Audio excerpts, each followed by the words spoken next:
Hello guys कैसे हैं? स्वागत है दिन आपका मेरी क्लास के अंदर जिसमें आज अपन पढ़ेंगे theory of demand and supply. ये फाउंडेशन बहुत जल्दी से आ जाएगा। ये रिकॉर्डिंग मैं आपके लिए कर रहा हूँ, मैं भी ये फाउंडेशन रहा हूँ तो मैं सोचा कि मेरे नोट्स से पढ़ता हूँ और आपको भी फायदा देता हूँ। चलिए स्टार्ट करते हैं। ये मैंने माइक के तौर पर लगा रखे। अब मैं मेरे नोट्स ओपन कर रहा हूँ, ठीक है।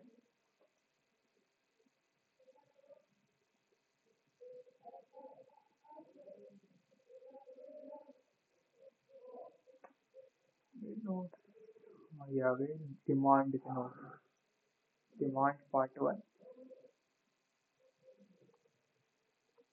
गाइस मेरे नोट्स मैंने ओपन कर लिए। डेस्कटॉप स्क्रीन के ऊपर ओपन कर दिए मेरे नोट्स, ठीक है। ये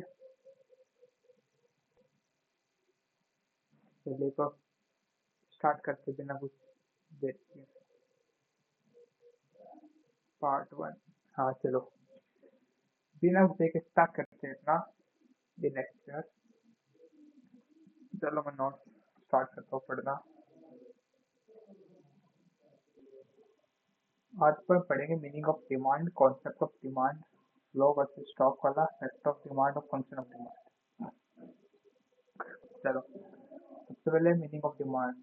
मैंने नोट्स बहुत शानदार बनाए हैं मेरे, तो मुझे आसानी हुई थी हर चीज़ को समझने में कि खुद के नोट्स की बात कुछ अलग होती है। चलिए स्टार्ट करते हैं।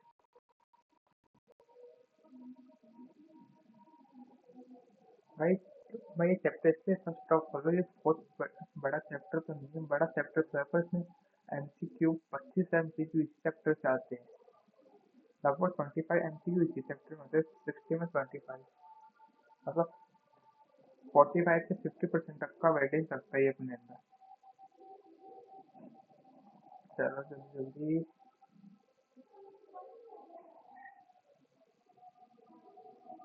सबसे पहले डिमांड। डिमांड का मैंने बताया, demand refers to the demand. चलो डिमांड होता है desire, desire plus ability plus feeling. अब बातें अब स्टार्ट करते हैं एकदम एक्चुअल से अपना, ठीक है। सबसे पहले मैंने लिखा है व्हाट इज डिमांड। डिमांड क्या है इसके अंदर? डिमांड का मतलब है एक डिजायर, इच्छा, एबिलिटी टू पे, willingness to pay or at a certain price, place and time quantity.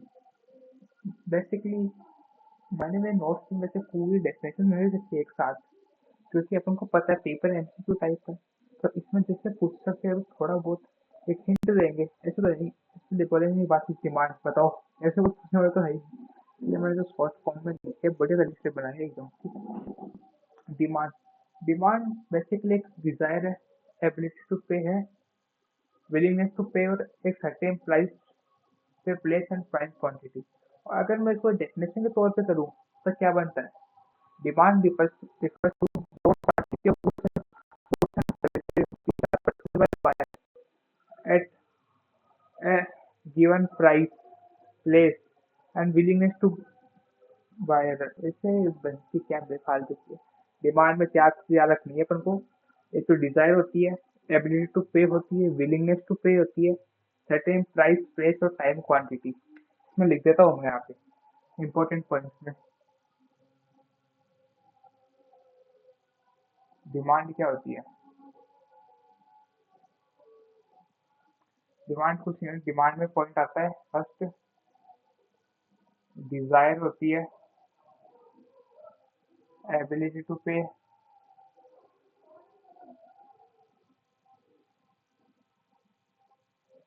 Willingness to पे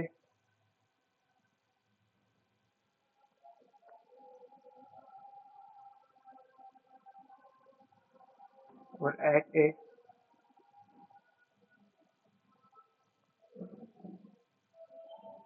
सर्टेन टाइम, प्राइस और प्लेस।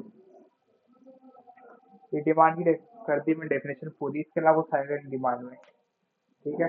अगला कहता है how to express demand. Demand को एक्सप्रेस कैसे करते हैं अपन?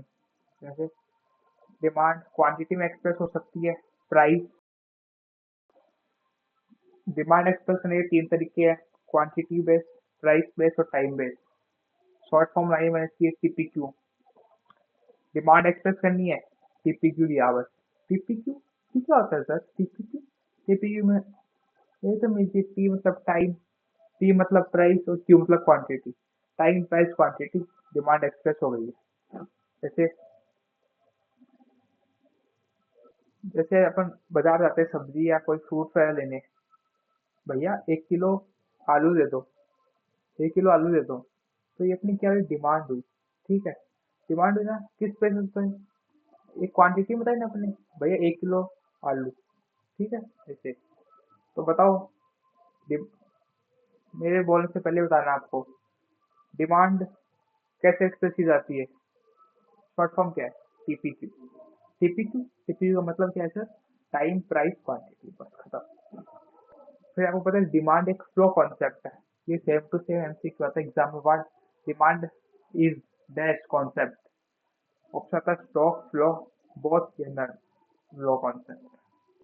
ये डिमांड एक बहुत बड़ी चीज है यार, एक दिन से बढ़ेगा जैसे डिमांड पूरे महीने पूरे साल भर की निकाल जाती है। एक एमसीक्यू भी लिया मैंने इसमें। एमसीक्यू है, demand for a commodity refers to, option A है desire backed by ability to pay for commodity, B need for the commodity and willingness to pay, या quantity demand of the commodity, या D the quantity of the commodity demanded at a certain price during any particular period of time। अपन ने पढ़ा था ना demand की definition में, वो point में जो पढ़ा है, डिजायर होनी चाहिए, एबिलिटी टू टू पे होनी चाहिए, विलिंगनेस टू पे होनी चाहिए, और सर्टेन प्राइस प्लेस और टाइम पे होनी चाहिए। फोर्थ पॉइंट सुनना ध्यान से, मैं क्या बोल रहा हूँ। The quantity of the commodity demanded at a certain price during any particular period of time। Price आ गया, पर्टिकुलर पीरियड आ गया, ये दोनों डेफिनेशन पॉइंट में थे मेरे डिमांड वाले, तो ये ऑप्शन करेक्ट है। अगला आता है डिमांड के फ्लो कॉन्सेप्ट बताई दिया आपको मैंने। फिर आता है फैक्टर डिटरमाइन डिमांड। ऐसे कौन कौन से फैक्टर है जिससे डिमांड वो निकाली जाती है? डिमांड निकालने फैक्टर भी तो होते हैं जो इन्फ्लुएंस कर डिमांड को। तो सबसे पहला फैक्टर है प्राइस ऑफ द कमोडिटी। सबसे पहले प्राइस ऑफ द कमोडिटी, वैसे मैंने इसका शॉर्ट फॉर्म बना रखा है टिपर। टिप, टीआईपी, टिप होता है, टिप देने वाला कौन होता है? टिपर। वैसे मैंने इसका शॉर्ट फॉर्म बना रखा है टिपर। ठीक है, तो लिख देता हूँ चलो आपके लिए। Factor affecting demand.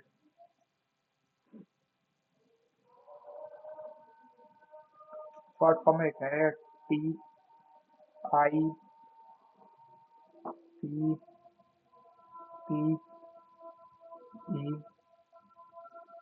आर।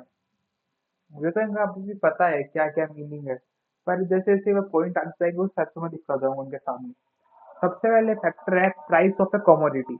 मतलब इस इस पी का काम निपट गया अपना।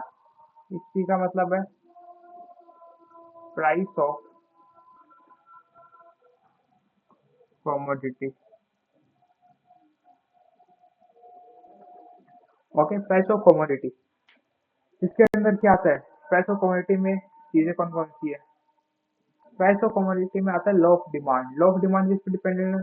फुल प्राइस पे डिपेंड है। ठीक है, वो आगे कॉन्सेप्ट है, वो छोड़ो बस। ठीक है, अदर थिंग्स बीइंग कांस्टेंट, जब प्राइस ऑफ कमोडिटी से कहते हैं वो जितनी भी चीजें है ना वो कांस्टेंट रखना है। जैसे प्राइस के कारण डिमांड में क्या चेंज आया, कमोडिटी में क्या चेंज आया, उसको प्राइस बोलते हैं। ठीक है, इसमें आता है फर्स्ट अदर थिंग्स में कांस्टेंट रखनी चाहिए। ठीक है, इक्वल होनी चाहिए।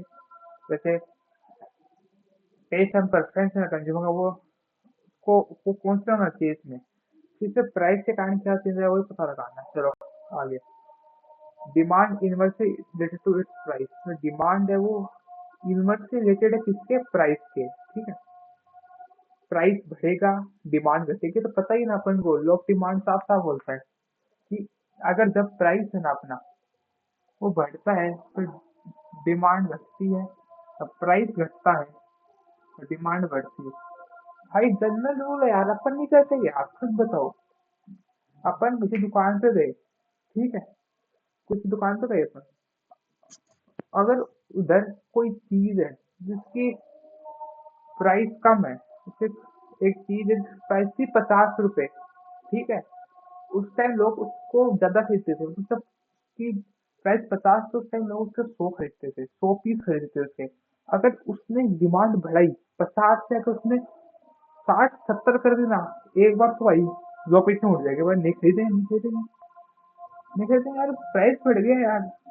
तो लोगों की खर्च करने की कैपेसिटी तो बढ़ जाती, कम हो जाती है।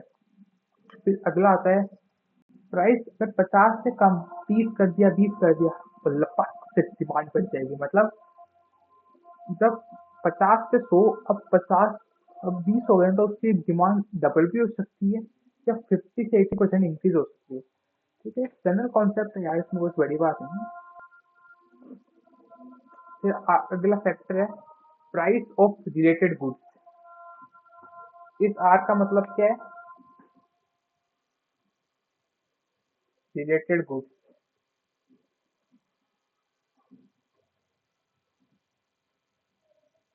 रिलेटेड गुड्स, ठीक है। ये रिलेट करेगा यार, एरिया काम आएगा तुमको वो चीज करने के लिए, ठीक है। प्राइस रिलेटेड गुड्स,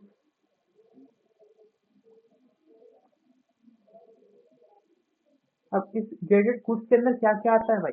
इस रिलेटेड गुड्स के अंदर आता है सब्स्टिट्यूट गुड्स और कॉम्प्लीमेंट्री गुड्स, ठीक है। रिलेटेड गुड्स में दो गुड्स आते हैं, सब्स्टिट्यूट गुड्स और कॉम्प्लीमेंट्री गुड्स। सब्स्टिट्यूट गुड्स का मतलब क्या होता है? वह गुड्स, ठीक है, जो स्विच किए जा सकते हैं। मतलब अगर ये नहीं मिला तो वो ले लेंगे, ठीक है।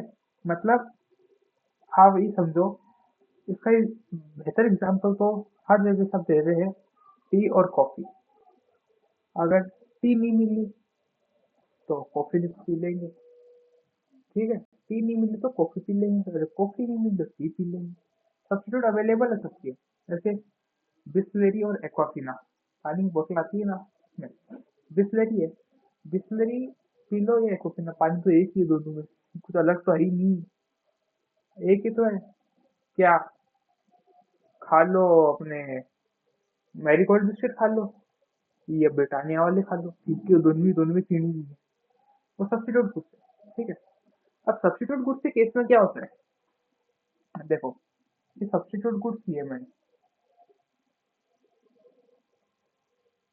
सब्स्टिट्यूट के केस में अगर किसी कमोडिटी का प्राइस बढ़ता है ना, ठीक है, दूसरी कमोडिटी की डिमांड बढ़ती है, ठीक है। अगर किसी कमोडिटी का प्राइस अगर कम होता है तो दूसरे की डिमांड घटती है, ठीक है। सब्स्टिट्यूट गुड्स में पॉजिटिव रिलेशनशिप होता है, ठीक है, पॉजिटिव रिलेशनशिप होता है। अब मैं आपको पूरी डिटेल समझाऊंगा, रिवीजन क्लास रिवीजन लेके यार पूरा समझाऊंगा तो बच्चे का टाइम लग जाएगा यार। सब्स्टिट्यूट आप इतना समझना, सब्स्टिट्यूट गुड्स वो गुड्स होते हैं, ठीक है, जिनकी जो प्राइस के साथ रिलेशन है ना, वो हमेशा इंक्रीज होगा। प्राइस किसी का बढ़ेगा तो दूसरे की डिमांड बढ़ेगी, किसी का प्राइस घटेगा दूसरे की डिमांड घटेगी, इतना याद रखना। फिर इसमें दूसरा आता है कॉम्प्लीमेंट्री गुड्स।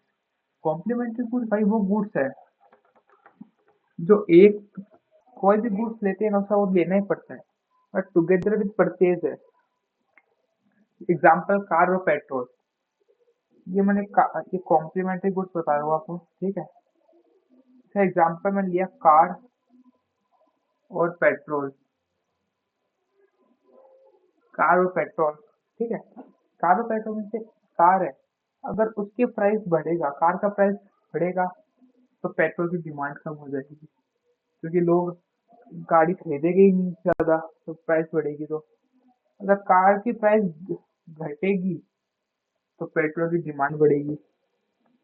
प्राइस घटने में इसकी डिमांड तो बढ़ी ही है, पेट्रोल की बढ़ी होगी, सब गाड़ी चलती है इसको तेल भरवाने के लिए। मानते नहीं मानते, वही बात है यार साहब, कुछ ज्यादा तो करना ही नहीं है इसके अंदर, ठीक है। इसमें क्या है, इसमें अपोजिट रिलेशनशिप होता है, अपोजिट है ये, ठीक है। एक की प्राइस बढ़ेगी, दूसरे की डिमांड घटेगी, दूसरे की डिमांड घटेगी, दूसरे की प्राइस घटेगी, तो अगले दूसरे की डिमांड बढ़ेगी। ओके, आओ अगले आगे चलते। दो हो गए ना अपने अभी तक।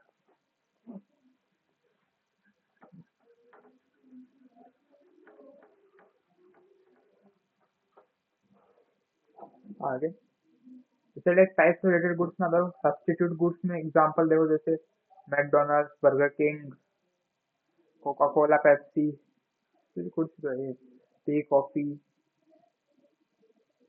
जैसे पेप्सोडेंट, कोलगेट, ये सब्स्टिट्यूट है भाई। को-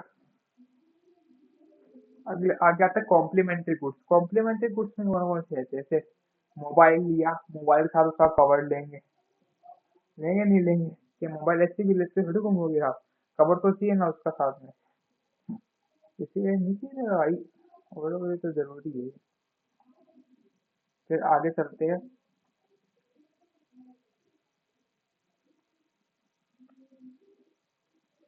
बताया था वो पॉजिटिव रिलेशनशिप और सब्स्टिट्यूट गुड्स से कैसे प्राइस बढ़ेगा तो उसकी डिमांड भी बढ़ेगी, प्राइस घटेगा डिमांड घटेगी। और कॉम्प्लीमेंट्री केस में प्राइस बढ़ेगा, दूसरे गुड की डिमांड घटेगी, प्राइस घटेगी डिमांड बढ़ेगी। एग्जाम्पल से कॉम्प्लीमेंट से प्राइस इंक मान। ठीक है, ऐसे मैंने भी इसमें एक एग्जाम्पल लिया था, खतरा को बता ही देता हूँ। जब प्राइस है, टी और कॉफी की बात कर रहा हूँ मैं, ठीक है, जब पहले प्राइस 10 था तो क्वांटिटी 100 थी। ठीक है, फिर अगर अगर मैंने प्राइस एकदम फिक्स रखा, कम होती को, अरे बकवास, टाइम वेस्टिंग का बात आपको बता तो दी ना मैंने, ज़्यादा इतना टाइम है अपने पास, कम टाइम में ज़्यादा पढ़ना अपन को, इफेक्टिव पढ़ना एग्जाम ओरिएंटेड है। ठीक है, पढ़ तो लिया अपने पहले ही सारा, 8 महीने हो गए यार मेहनत करते, और भाई वो भी टाइम हो गया होगा। फैक्टर ऑफ डिमांड, अगला था disposable income of the consumer. Income के बेसिस पे देखो, ये आई लिख रखा है मैंने यहाँ पे, आई, इस आई का आएगा इनकम ऑफ द कंज्यूमर। अरे सब कुछ डिपेंड कंज्यूमर की इनकम में पड़ा है यार। खरीदने वाला कौन है? खरीदने वाला कौन है? कस्टमर। कस्टमर ये खरीदने वाला है, ठीक है। तो खरीदने वाला कस्टमर है, जब तक उसके पास पैसे ही, इनकम ही उसकी नहीं होगी तो वो कर क्या लेगा? डिमांड बढ़ेगी? घंटा नहीं बढ़ेगी। जितनी कमाई उतनी डिमांड। अच्छा बढ़ते हैं अपन, जब थोड़ी है, आराम से पढ़ेंगे सारा। डिस्पोजल इनकम कंज्यूमर नहीं रहता मैंने, ceteris paribus, other things being constant, ये कम आ सकती है। What do you mean by ceteris paribus? Other thing means constant, other thing being equal. Okay, इसमें बताया, हाँ, इसमें बताया कि जब कंज्यूमर की इनकम बढ़ेगी ना, तो डिमांड भी बढ़ेगी। आप बताओ, आपके पास, आप पहले 5,000 रुपये कमाते थे, अब 10 कमाने लगे। पहले आप 5,000 में 50 रुपये खरीदते थे, अब 10,000 हो गई। 50 से 100 तो निकल गई, पता है मुझे, हाँ। अच्छी तो खरीदोगे, ज्यादा तो खरीदोगे, ये तो सस्ते बात है यार। जैसे इनकम बढ़ेगी तो डिमांड भी बढ़नी है, खरीदारी करेगा आदमी, हाथ में पैसा, बस तो आगे नहीं बोलो, ठीक है। इनकम के साथ है, इनकम बढ़ेगी तो डिमांड घटेगी, इनकम घटेगी डिमांड भी घटेगी। इनकम कम डिमांड कम, इनकम ज्यादा डिमांड भी ज्यादा। इसके एक्सेप्शंस भी है थोड़े बहुत। Necessity is good, inferior good.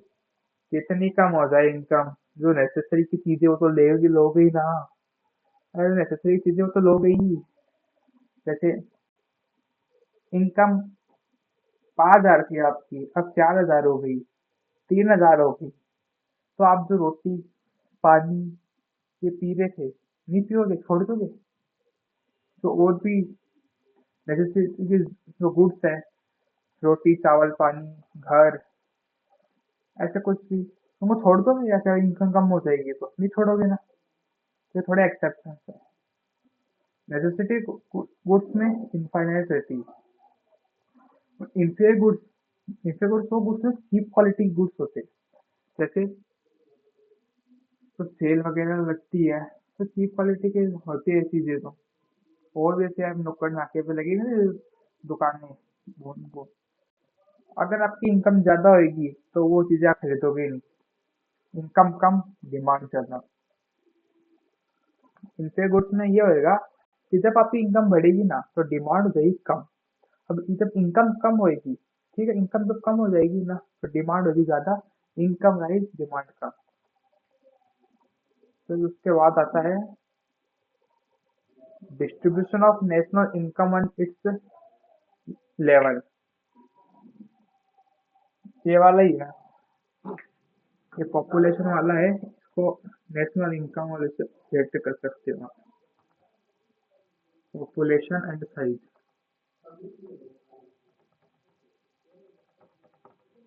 चलो, national income and its level. National income and level में आएगा जो नेशनल इनकम है आपकी इंक्रीज होएगी तो डिमांड भी क्या होगी, इंक्रीज। ठीक है, जब नेशनल की तो इनकम रेज होएगी तो हमारी भी इनकम रेज होएगी। कैसे? हमें थोड़ा कम टैक्स देना पड़ेगा। अरे सरकार तो टैक्स कब लेती है? सरकार के पास ही पैसा नहीं होता तो हम ज्यादा पैसा लेती है ना, नहीं लेती। यही बात है। इनकम, नेशनल की इनकम बढ़ेगी तो डिमांड बढ़ेगी, कम होगी इनकम, डिमांड भी कम। एक सटीक तरीके से बोलूँ, जैसे जैसे नेशनल की इनकम राइज होगी, डिमांड बढ़ेगी, इनकम कम, डिमांड कम। अगर देखो, अगर इक्वल डिस्ट्रीब्यूशन हो नेशनल इनकम का तो डिमांड जरूर बढ़ेगी बढ़ेगी, ठीक है। अगर तो नेशनल जो गवर्नमेंट है, वो कोई भी और मान लो, अगर इनकम अगर इक्वल डिस्ट्रीब्यूशन हो जाए सब में तो उसकी डिमांड हमेशा बढ़ेगी। अगर अनइक्वल डिस्ट्रीब्यूशन नेशनल इनकम वाली डिमांड घटेगी। जैसे गवर्नमेंट कोई पॉलिसी बनाती है, यहाँ तक कि बहुत कम जो पिछड़े हुए लोग हैं ना, जो पिछड़ा वर्ग है, उनके पास तो मेरे हिसाब से बहुत कम ही जाता होगा वो इनकम। पहले ये हो जाते हैं इसलिए उनके पास नहीं जाता, तो वो डिमांड बढ़ाई नहीं पाते बेचारे। ऐसे इक्वल डिस्ट्रीब्यूशन इनकम का तो डिमांड जाता है, और अनइक्वल है तो डिमांड कम। आगे चलते, जब अगला फैक्ट्री मानो टेस्ट एंड परसेंट। इस पर तो भाई डिपेंड ही है, टीवी में आ गया टेस्ट एंड प्रेफरेंस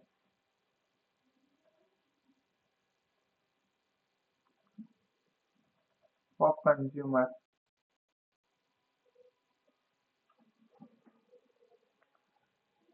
जो आदमी को जो चीज पसंद होगी ना, उसकी तो डिमांड बढ़ाते रहेगा, कुछ भी हो जाए, कुछ भी हो जाए। फिर एक बात बताओ, आप रोजीना अगर बर्गर खा रहे हो, पिज्जा खा रहे हो, आपको बहुत पसंद है वो, बहुत पसंद है, बहुत ज्यादा पसंद है, तो प्राइस कितने बढ़ जाए आप खरीदोगे उसको। मतलब अगर कंज्यूमर की टेस्ट और प्रेफरेंस पे डिपेंड, चलो देखते हैं। वही, अगर आपको बर्गर पिज्जा खाना पसंद है, चलो डिमांड बढ़ेगी। अगर वही सब्जी खाने बोल दो, हरी सब्जी खाओ, कम, मैं नहीं खरीदेंगे। ठीक है। अगला आता है कंज्यूमर एक्सपेक्टेशन, ये लास्ट है अपना। हाँ, वही ई का मतलब आता है कंज्यूमर एक्सपेक्टेशन। ठीक है, कंज्यूमर एक्सपेक्टेशन, इसमें क्या आता है, देखो फ्यूचर एक्सपेक्टेशन आता है। एक बात बताओ, आपसे पूछ रहा हूँ मैं, आज आज टमाटर के भाव चल रहे हैं 50 रुपए किलो, ठीक है। भविष्य में आज से क्या पता लग रहा है कि टमाटर के भाव 100 रुपए किलो होने वाले हैं, तो आप आज ही अपने घर पे स्टॉक नहीं रख लोगे या टमाटरों का? रखोगे नहीं रखोगे? रखोगे ना, क्योंकि भाई आगे पता लगा प्राइस बढ़ेगी तो आज खरीदने लगेगा, कम प्राइस है तो आज प्रेजेंट तो अपने उसकी डिमांड ज्यादा बढ़ा देना शॉर्ट टर्म में ज्यादा। अब भी चाहिए, अभी चाहिए, ऐसे, ठीक है, फ्यूचर प्राइस के कारण। इसमें आता है कि किसके रिगार्डिंग है, ये रिगार्डिंग है फ्यूचर प्राइस के, इनकम एंड सप्लाई। कंज्यूमर की expectation exception increase in future price के कारण करते हैं more demand in present and vice present में डिमांड ज्यादा कर देते हैं जिसका उल्टा भी हो सकता है प्राइस आगे ज्यादा होने वाले हैं, तो आज सॉरी प्राइस आगे कम होने वाले हैं तो आज नहीं खरीदेंगे आगे कम तो होंगी ही, ठीक है।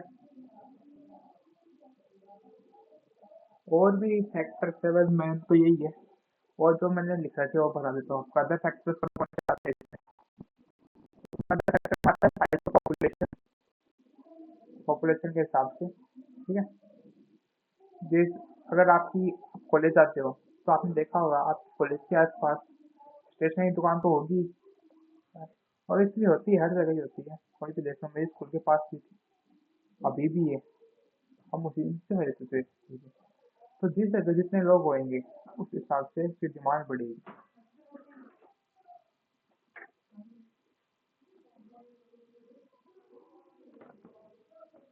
अगला आता है एज कंपोजिशन बूढ़ा जवान बच्चे उसके हिसाब से डिमांड कम अगर आप ऐसी सोसाइटी में रह रहे हो जहाँ पे औरतें ज्यादा रह रही है तो उस हिसाब से आपकी जो ब्यूटी प्रोडक्ट है उसकी डिमांड ज्यादा रहेगी अगर आप वहाँ पे क्या बेच रहे हो शेविंग क्रीम बेच रहे हो पेन कॉपी बेच रहे हो तो डिमांड थोड़ी रहेगी यार उसकी एज कंपोजिशन के हिसाब से भी डिपेंड करती है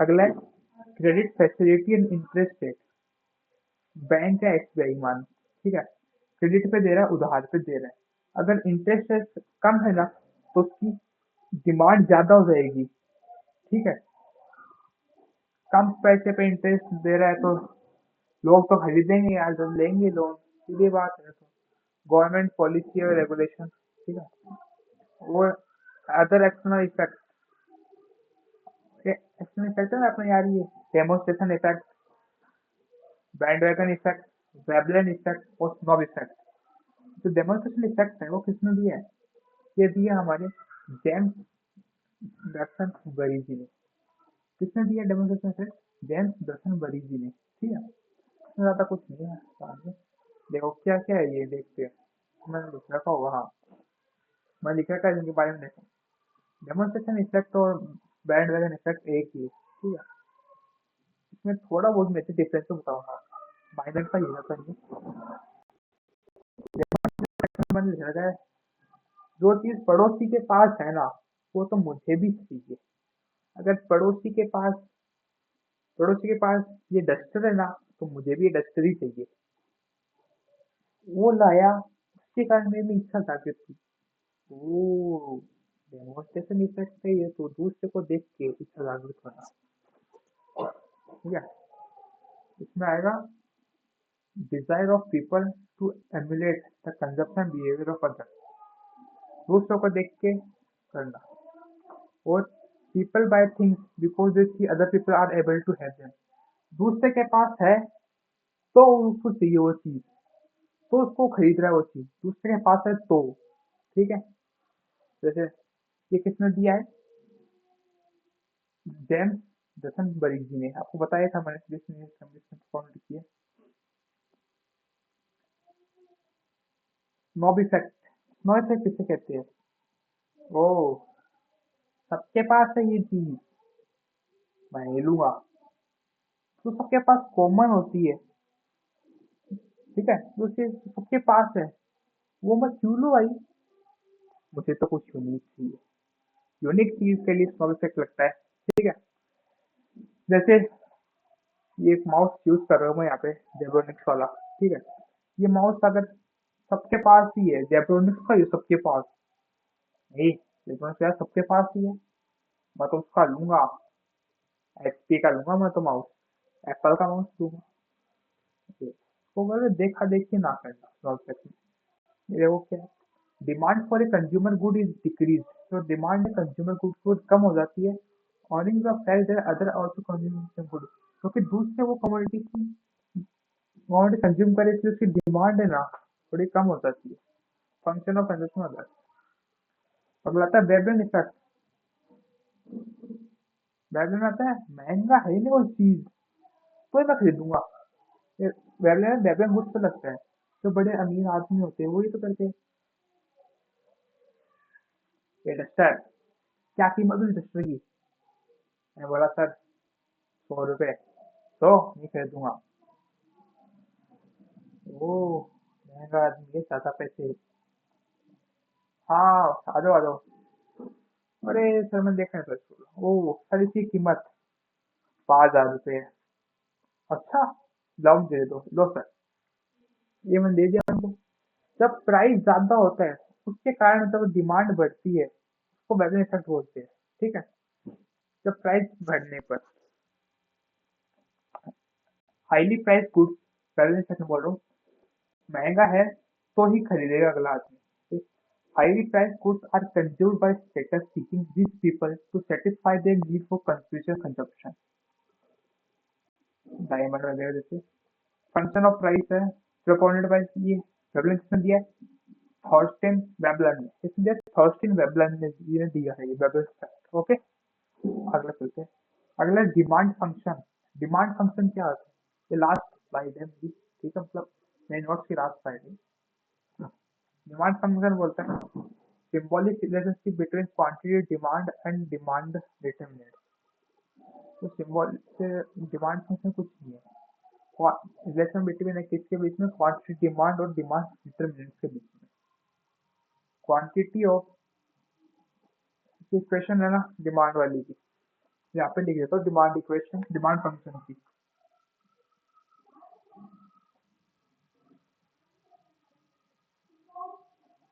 डिमांड फंक्शन,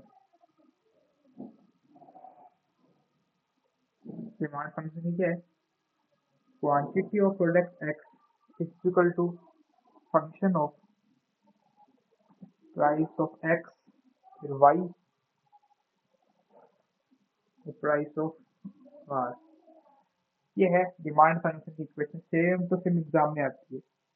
उससे बताओ what is the equation of demand function? Quantity of product X is equal to, ठीक है, function of product Y, Y of product price of R. ठीक है।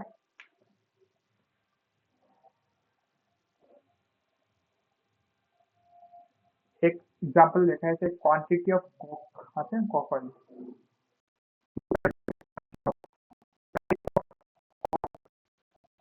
कॉमा, वाई का मतलब इनकम है, income comma price of tax. इसी के साथ मेरी एक जो नोट्स का स्लाइड है वो पूरी हुई। पीडीएफ में मैं नोट्स बनाता हूँ मेरे। ठीक है, चलो अब सेकेंड डिमांड वाला करते हैं। सेकेंड स्लाइड ओपन करता हूँ, देखते हैं कितना टाइम हो गया अपन को अभी तक।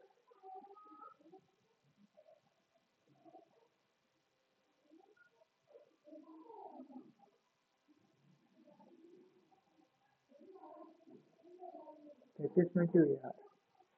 एक काम करता हूँ यार, लैपटॉप डिस्टर्ब हो जाएगा यार, तो चार्ज में लगाता हूँ, फिर आगे का भी करते हैं स्टार्ट। ठीक है, तो आज डिमांड पूरा करके भेजूंगा आपके लिए।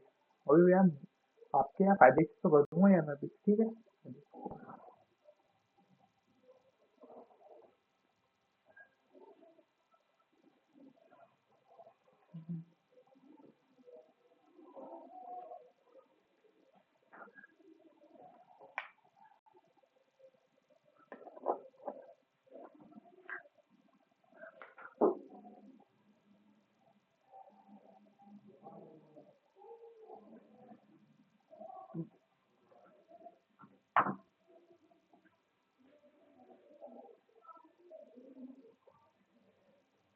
थोड़ी डिस्टर्ब है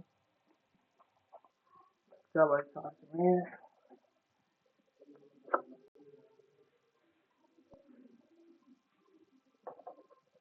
यहाँ पे आपको दिक्कत करेगा, कोई बात नहीं, दिक्कत तो लेना तो आता ही है। प्रॉब्लम जितने भी हो पढ़ेंगे बढ़िया। तो चलिए, मैं मेरा सेकेंड पीडीएफ ओपन करता हूँ डिमांड का। अपन डिमांड फंक्शन तक तो पढ़ ही दिया है, इसका आपने मेरा कर रहा हूँ मैं।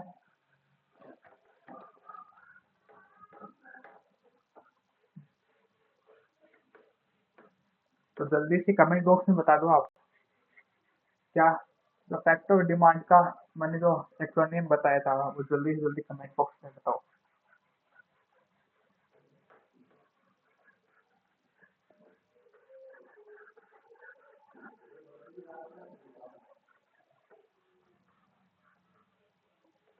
ये खत्म। चलो करते हैं, मैं करता हूँ आगे का पीडीएफ ओपन।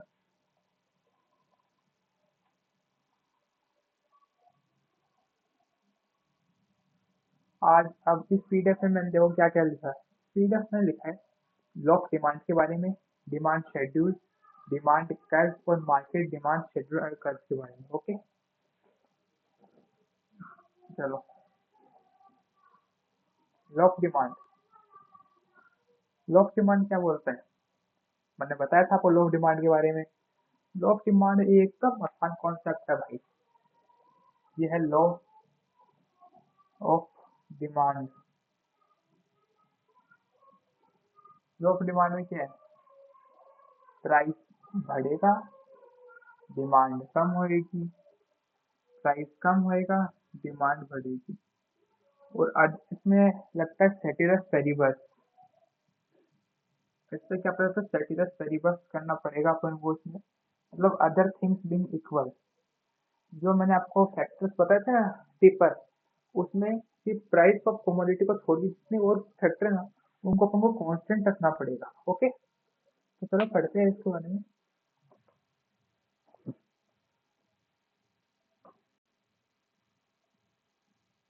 चलो पढ़ते हैं लॉ ऑफ डिमांड। हाँ आ गया। जो लॉ ऑफ डिमांड है ना वो हमारे जो प्रोफेसर है ना अल्फ्रेड मार्शल जी, उन्होंने दिया था। वाह मार्शल दादा क्या बात है, लॉ ऑफ डिमांड आपने दिया, धन्यवाद आपका। सारे बच्चे धन्यवाद करेंगे मार्शल जी का। वो लॉ ऑफ डिमांड बताई गई है ठीक है। चलो लॉ ऑफ डिमांड का मतलब क्या है, the other things being equal, मतलब कांस्टेंट के प्राइस को छोड़ के और जितनी भी चीजें है, people preference of consumer, income of the buyer, ठीक है। ई तो हो गया प्राइस को कौन हो गया, उसके बाद पॉपुलेशन साइज, ई का मतलब एक्सपेक्टेशन, ठीक है। और आर का मतलब रिलेटेड प्राइस ऑफ गुड, ठीक है। आगे और क्या क्या है, और तो पढ़ते हैं बाबा जी रुको तो। चला है when the price of a good rises the quantity demand of good will fall. बताया था प्राइस बढ़ेगा डिमांड घटेगा, और प्राइस घटेगा डिमांड बढ़ेगा। Thus, there is an inverse relationship between price and quantity demand. इसमें लॉ ऑफ डिमांड में जो इनवर्स रिलेशनशिप है किसके बीच में है, प्राइस के बीच में और क्वांटिटी डिमांडेड के बीच में है, ठीक है। तो फिर करीबन इसमें एक एमसीक्यू है आपका, बुक का ही अपने क्या है, the law of demand assuming other things to remain constant here establishes the relationship between law of demand है assuming other things remain constant। हाँ सही है। ये एस्टेब्लिश करती है रिलेशनशिप बिटवीन किसके बीच में, income of the consumer quantity of goods divided by income of the consumer. ये तो था ही नहीं यार sir, that is very much है तो कह रहा है जैसे price of a good and quantity demanded.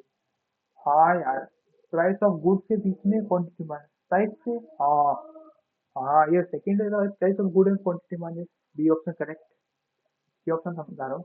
और सी में क्या है, price of a good and demand for substitute, substitute मतलब रिलेटेड गुड, ये तो आएगा ही इसमें, ये गलत। फोर्थ का क्या है, the demand of a good and the relative price of complement. तो भाई रिलेटिव गुड्स नहीं आते इसमें यार, किसने बनाया ये एमसीक्यू बकवास। वो ऐसे तुमने तो लिखा है, खुद भी बोल रहे हैं। फिर आता है डिमांड शेड्यूल, वो तो बता ही दिया ना मैंने, इसमें कुछ था ही नहीं यार। लॉ ऑफ डिमांड में प्राइस बढ़ेगा डिमांड घटेगी, डिमांड प्राइस घटेगा डिमांड बढ़ेगी। अब आता है डिमांड शेड्यूल। डिमांड शेड्यूल में क्या है, ये tabular presentation of quantity of good है। तो डिमांड शेड्यूल है ना वही क्या है, टेबुलर प्रेजेंटेशन है quantity of a good that buyer would choose to purchase at different prices with all otherwise. Demand schedule कुछ नहीं, डिमांड शेड्यूल कुछ नहीं है, क्या है, एक टेबुलर प्रेजेंटेशन है जिसका क्वांटिटी ऑफ द गुड्स का, तो क्वांटिटी ऑफ गुड्स है ना उसका टेबुलर प्रेजेंटेशन है, ठीक है। जो बायर चूज करता है परचेज डिफरेंट है। एक डिमांड शेड्यूल क्या है? टेबुलर प्रेजेंटेशन है जैसा क्वांटिटी ऑफ प्रोडक्ट्स का या गुड्स का, जो बायर परचेज करता है डिफरेंट प्राइसेस पे, बस कुछ ही नहीं है। क्या है भाई डिमांड शेड्यूल? क्या है? कुछ नहीं है भाई, डिमांड शेड्यूल एकदम ईजी है। टेबुलर प्रेजेंटेशन है किसका? क्वांटिटी ऑफ गुड्स के, ठीक है।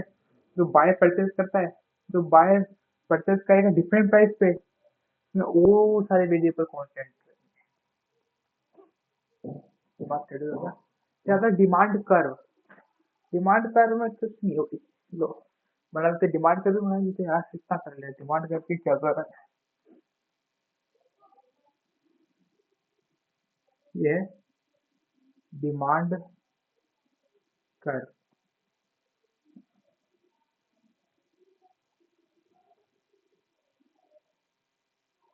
यहाँ पे प्राइस आता है, यहाँ पे क्वांटिटी।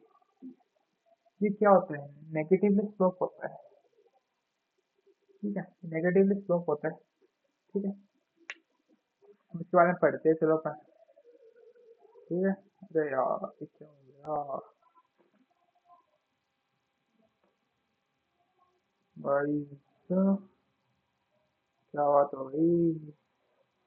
ब्राइटनेस खत्म हो गई क्या बीच में? यार क्या हो गया? कोई बात नहीं, कोई बात नहीं, अब सब सही है। डिमांड करने क्या है देखो, डिमांड का भी सही और क्या है। और इसके बाद में प्रॉपर्टीज पढ़ते हैं। देखो आगे है डिमांड कर, ठीक है। The demand curve is a graphical representation demand schedule, सबसे बढ़िया पॉइंट। डिमांड कर्व क्या है? डिमांड कर्व क्या है? जो डिमांड शेड्यूल पढ़ा था, डिमांड शेड्यूल क्या है सर? एक टेबुलेशन है, ठीक है। डिमांड शेड्यूल एक टेबुलेशन है जो तो शो करते हैं अपन क्वांटिटी ऑफ गुड्स को, ठीक है। तो बाय परचेज करेगा डिफरेंट प्राइस पे। डिमांड शेड्यूल कुछ नहीं है, टेबुलर प्रेजेंटेशन है जैसा क्वांटिटी गुड्स का। तो बायर जो परचेज करेगा, बाय परचेज करेगा प्राइस, ठीक है। डिमांड का ग्राफिकल डिपेंडेंस का शेड्यूल का, ठीक है। आगे समझते हैं। स्लोप ऑफ डिमांड का क्या होता है? नेगेटिवली स्लोप, नेगेटिवली स्लोप ही है। लेफ्ट डाउनवर्ड स्लोप है। लिखता हूँ प्रॉपर्टी सामने इसके, देखो ये डिमांड कर्व है, क्या है? नेगेटिवली स्लोप है, ठीक है। और क्या है? डाउनवर्ड स्लोप है। यार राइटिंग देख ना थोड़ा है वो तो उसकी सबसे ना, ऐसे left to right, left to right, ये वो, ये मेरा स्टूडेंट, ठीक है।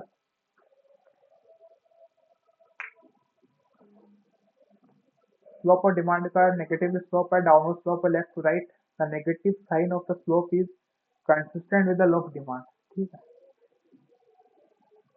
ये इनवर्स रिलेशनशिप बताता है, प्राइस बढ़ेगी डिमांड कम होगी, इनवर्स रिलेशनशिप। डिमांड कर्व में भी स्ट्रेट लाइन और नॉन लीनियर, डिमांड कर्व है ना वो स्ट्रेट लाइन भी हो सकता है और नॉन लीनियर भी हो सकता है, ठीक है। इसको एआर कर्व भी बोलते हैं, एवरेज रेवेन्यू कर्व भी बोलते हैं। Demand curve is also called average revenue curve, याद रखना। इसको बोलते हैं डिमांड कर्व है डीसी। एआर कर्व भी बोलते हैं। एआर का मतलब एवरेज रेवेन्यू। आगे चलते हैं। अब मार्केट डिमांड शेड्यूल पढ़ते हैं। Summation of individual demand schedule, हर एक इंडिविजुअल की डिमांड का जब एक जगह ले आते हैं, सम ऑफ कर देते हैं, तो उसको बोलते हैं मार्केट डिमांड शेड्यूल।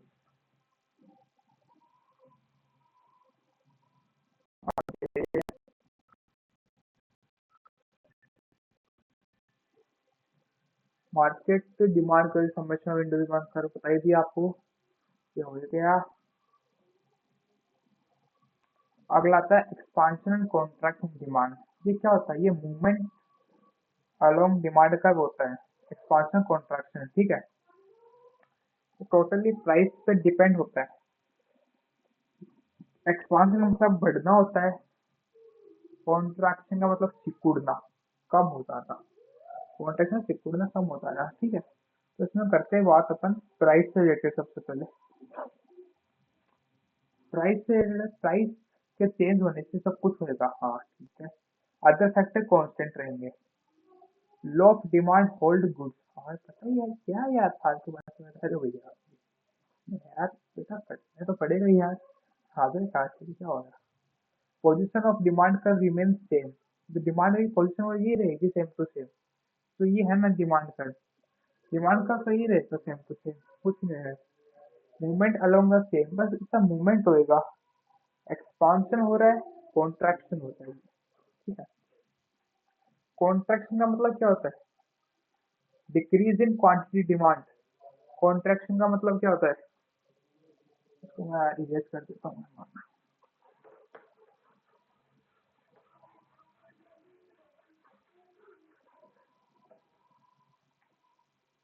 अपन पढ़ रहे हैं अब मूवमेंट अलोंग डिमांड कर, ठीक है। तो कुछ नहीं है, एक है कॉन्ट्रैक्शन, एक है एक्सपांशन। कॉन्ट्रैक्शन का मतलब होता है डिक्रीज इन डिमांड, एक्सपांशन मतलब होता है इंक्रीज इन डिमांड। ओके, एक वो बताओगे हमसे डायग्राम सुन दो। देखो, ये अपना डिमांड कर था, ये हमारे प्राइस मान लो पहले, इसको प्राइस बोलते हैं इसको, P0 Q0, ठीक है। अब जैसे प्राइस बढ़ा, P0 से क्या हुआ, P1 हुआ, P0 से P1, सही है ना। P0 से P1 हुआ प्राइस, तो नया इक्विलिब्रियम पॉइंट कहाँ पे आ गया, यहाँ पे। प्राइस बढ़ने पर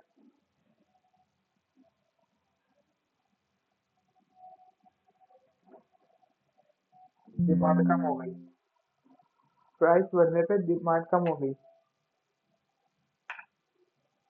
ठीक है। हो गया, देखो ये देखो आप, पहले P0 पे लोग Q0 क्वांटिटी खरीद रहे थे, अब जब प्राइस बढ़ा तो डिमांड Q1 पे आ गई, मतलब इस साइड खिसकाई, तो इस तरफ नेगेटिव की तरफ जाती है ना भाई। अगर इस साइड जाती तो पॉजिटिव में जाती, समझ भाई ना बात आपको। सेकेंड है कॉन्ट्रैक्शन, प्राइस कम होने पर, ये प्राइस कर लिया मैंने P2, प्राइस कम होने पर डिमांड, ये डिमांड बढ़ गई, ये Q3, ये Q3 हो गया। समझ में आ गया ना आपको मैं क्या बोलना चाहता हूँ? तो बताओ शायद यार सही बनाया ये तो। कॉन्ट्रैक्शन मतलब होता है डिक्रीज इन डिमांड, और एक्सपांशन मतलब होता है इंक्रीज इन डिमांड।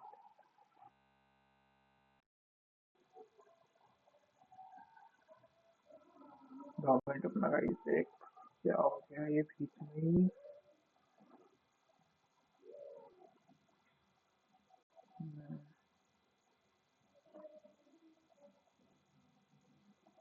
ठीक है, सबसे ये भी एक्सपांशन कॉन्ट्रैक्शन कर ही लिया।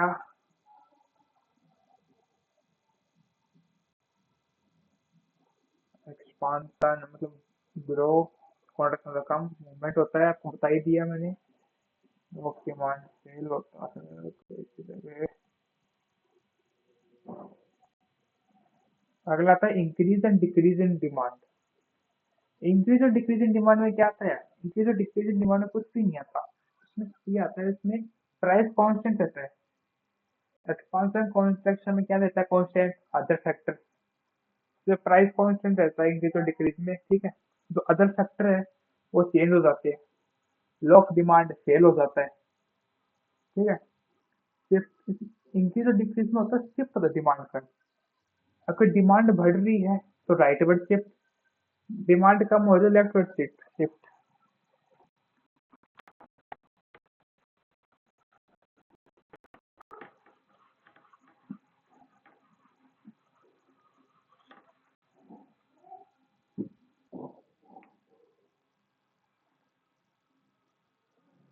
शिफ्टिंग ऑफ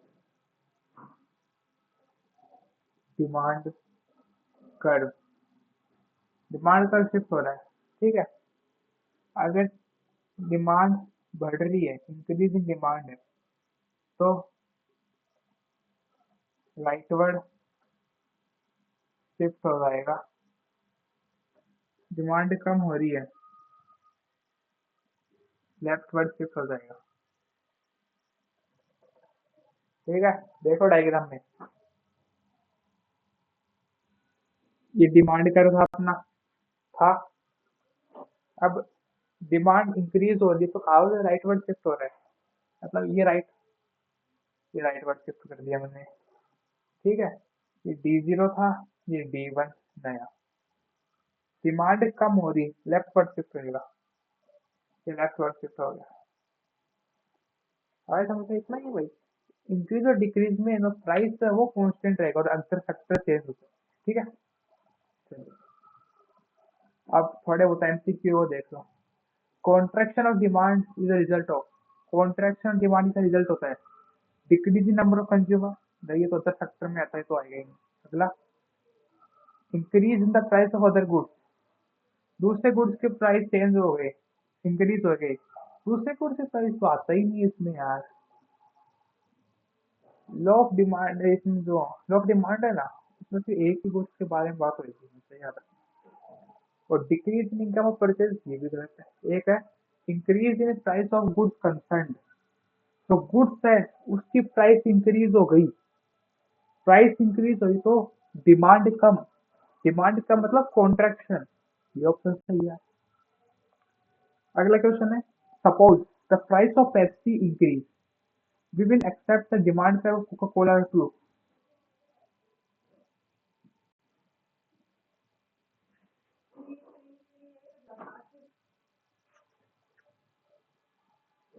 अगर यार सीधी सी बात है यार, क्या बड़ी बात है इसमें।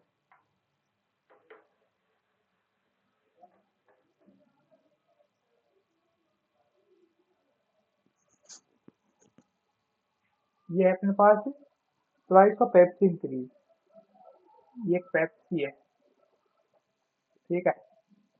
इसने अपना प्राइस बढ़ा लिया है, ठीक है। तो वी विल एक्सेप्ट डिमांड कर कोका कोला, तो कोका कोला है,